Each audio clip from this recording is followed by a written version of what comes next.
حاصل مطالعہ۔ اس پروگرام میں ہم آپ کے لیے لاتے ہیں مختلف تحریریں۔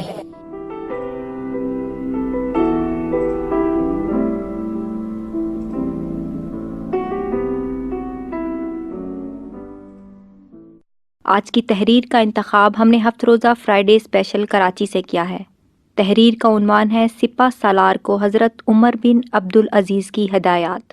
حضرت عمر بن عبدالعزیز نے اپنے ایک سپہ سالار منصور بن غالہ کو دشمنوں اور باغیوں کے خلاف جنگ کرنے کے لیے بھیجتے وقت یہ ہدایات کیں۔ اس کو ہر حال میں اللہ تعالیٰ سے ڈرنے کا حکم دیا۔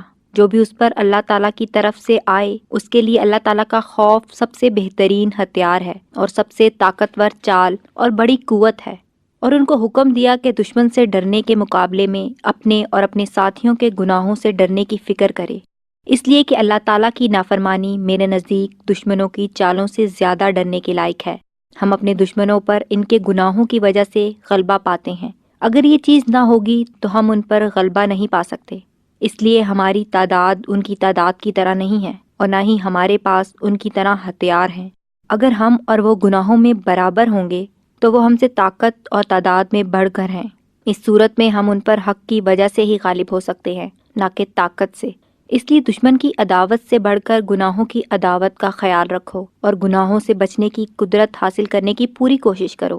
جان رکھو کہ اللہ کی طرف سے تمہارے اوپر محافظ یعنی فرشتے مقرر ہیں جو تمہارے ہر عمل کو جانتے ہیں، چاہے تم گھر میں ہو یا سفر میں۔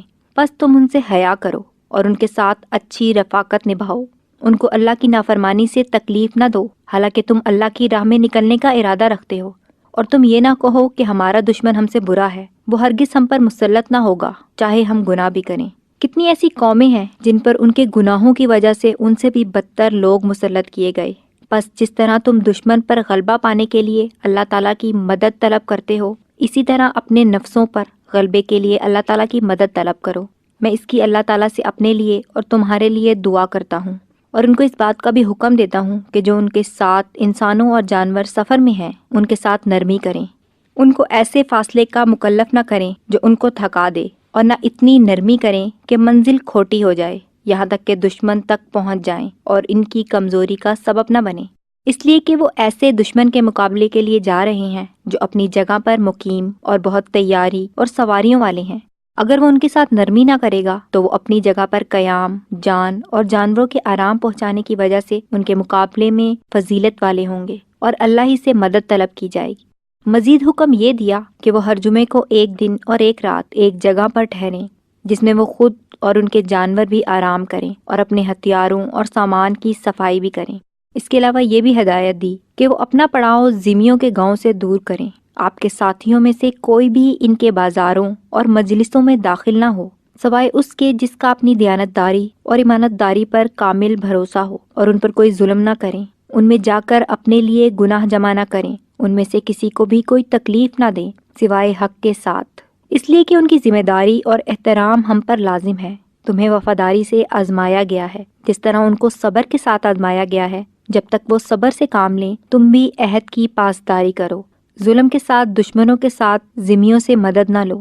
میری عمر کی قسم، تمہیں وہ کچھ دیا گیا ہے جو حلال ہے اور تمہیں ان سے بے پرواہ کرنے والا ہے۔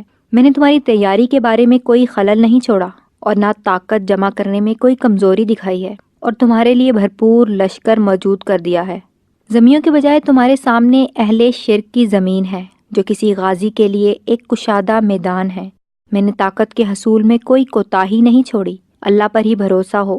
برائی سے بچنے اور نیکی اختیار کرنے کی طاقت اللہ تعالیٰ کے ذریعے سے ہے۔ یہ بھی حکم دیا کہ تمہارے خبر رساں عرب میں سے ہی ہوں اور اہل زمین میں سے جن کی خیر خواہی اور سچائی پر آپ کو اعتماد ہو، اس لیے کہ جھوٹے کی خبر کوئی فائدہ نہیں دے گی چاہے وہ کچھ سچ بھی بولتا ہو، اور دھوکے باز تمہارے خلاف جاسوس ہوگا نہ کہ تمہارے حق میں۔ بشکریہ ہفت روزہ فرائیڈے اسپیشل۔